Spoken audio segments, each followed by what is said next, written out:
Chat, welcome to the video. I'm Z. I'm starting here at Quezon City to walkers. Then you're already familiar with the vibe of today's video. We're just gonna be walking through the streets and capturing the sights of each of our respective cities. But on today, we're gonna be focusing on something that a lot of commuters face every single day. As you guys can see, it's already dark out. But I want to share something with you guys. Peep this. Just between June and July of this year, IQA recorded 2 very unhealthy days and 9 unhealthy for sensitive groups days in my area. Every single breath you take while walking along the streets is packed with concentrated vehicular exhaust. And here's why that's so dangerous. Walking is supposed to be the most simplest and most healthiest and natural way for a human to move around. But when you're forced to inhale fine particulate matter, walking stops being a healthy choice and turns into a physical hazard. What makes it worse is how inherently unfair it is for everyday Filipino commuters. Look at the cars passing us right now. The people inside enjoy their air-conditioned comfort while their tailpipes blast hot, toxic emissions to people on foot, like me. Don't get me wrong, I'm not mad at them for being able to afford what they can afford, their cars.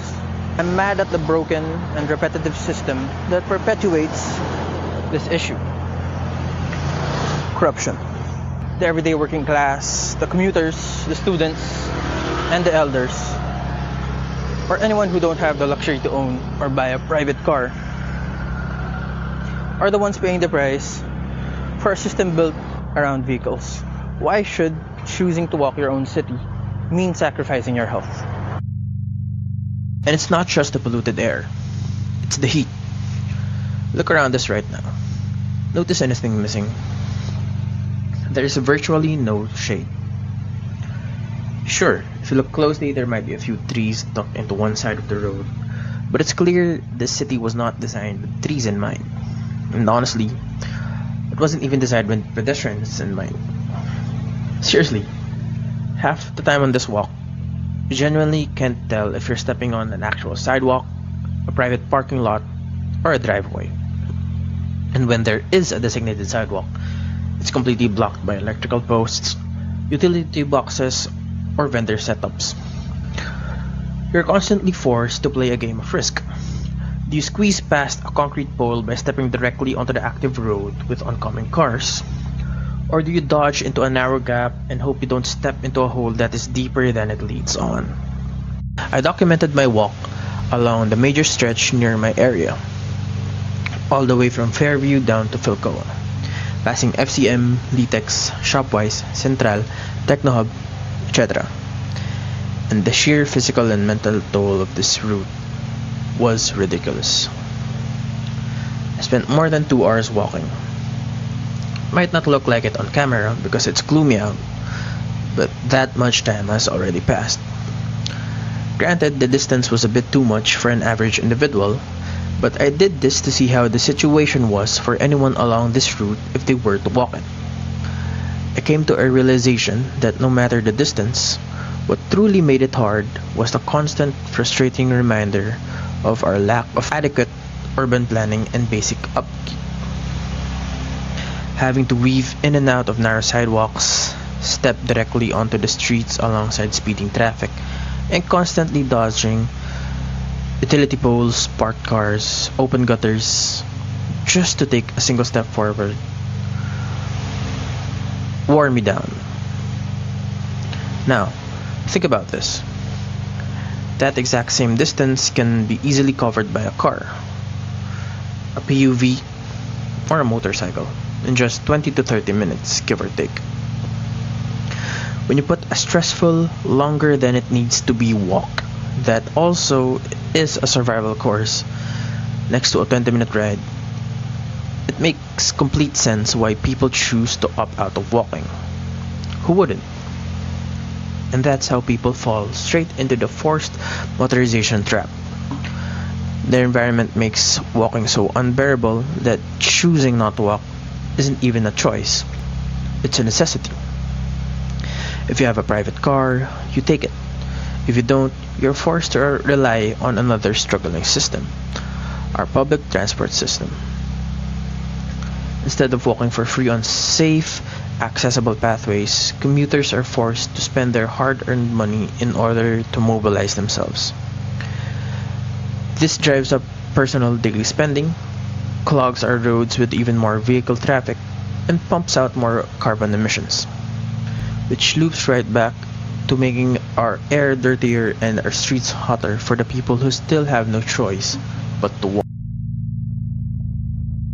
Today, we're walking around. Let's see how many times we're forced off the sidewalk. And for our first stop, we're here in Buendia, Pasay, where the sidewalk is already narrow and made even smaller by vendors. It starts to feel like a game of patintero as people stop, squeeze through, and step aside just to get past each other. Now we're here in Parañaque. The support column of this footbridge is built right in the middle of the sidewalk, leaving pedestrians with no choice but to go around it. And here's another example. This sidewalk is already very narrow, and to make things worse, there's a post built right in the middle of it. There's simply not enough space for pedestrians to get through, so the only option is to step off the sidewalk and walk beside moving vehicles. A sidewalk is supposed to keep people safe, not force them into traffic. And here's another obstacle. Parked cars completely blocking the sidewalk. Instead of using the space meant for pedestrians, we're forced to walk on the road once again. And we're still not done. This sidewalk is already narrow and there's a post and more stuff blocking the way. A few steps later, another sidewalk is blocked by signages. That's 6 sidewalk blockades in one walk alone. If something as simple as walking feels like an obstacle course, then our sidewalks clearly aren't working the way they should. Join me as we check the accessibility of our public sidewalks here in Parañaque. As you can see, the lack of sidewalks in residential neighborhoods, so let's just fast forward to our main event, the main road. Walking to my destination, which is around 2 kilometers away, so let's see how accessible our sidewalks are from the perspectives of our PWDs, senior citizens, and parents with strollers. Starting strong, we have a cyclist heading the opposite way towards us, even though there's a designated bike lane literally beside us. Along with other motorists, another struggle you notice is the uneven terrain, as well as the post situated at the end of the ramp, which, props for building the ramp, but at this point it feels like it's just for decoration. Another problem we faced was the sudden disappearance of the sidewalk, which conveniently stops in front of oncoming traffic. You have to go around first before you can even cross the road. And all of that happened in the first half of the walk. We were faced with cars parked on sideways, uneven terrain, and the sudden disappearance and appearances of sidewalks.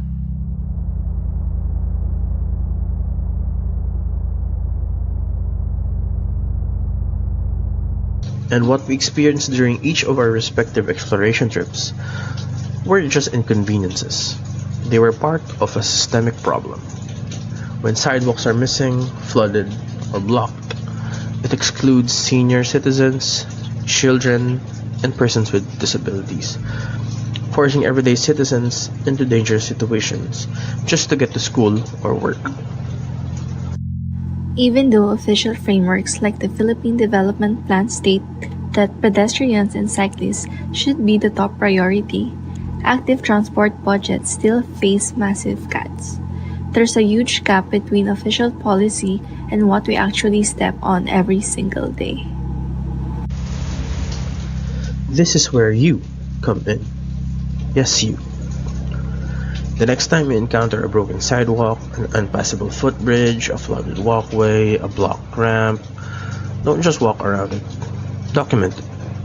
I know that doing this to every urban inadequacy you encounter in your daily life might just actually fill up your phone and take up most of your time because you'll be posting a shit ton of photos and videos.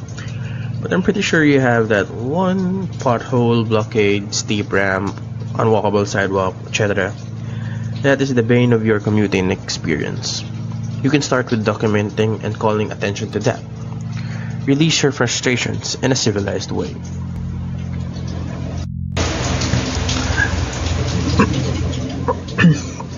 Take a quick photo or video and share it online.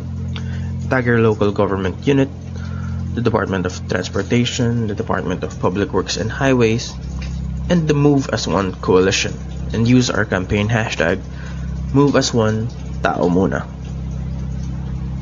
Stand with local transport advocates in demanding human-centric urban planning and safe, walkable streets for every Filipino commuter.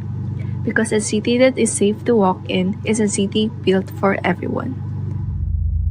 We encourage you to check out and follow Move as One Coalition's website and FB page by scanning these QR codes or following these links.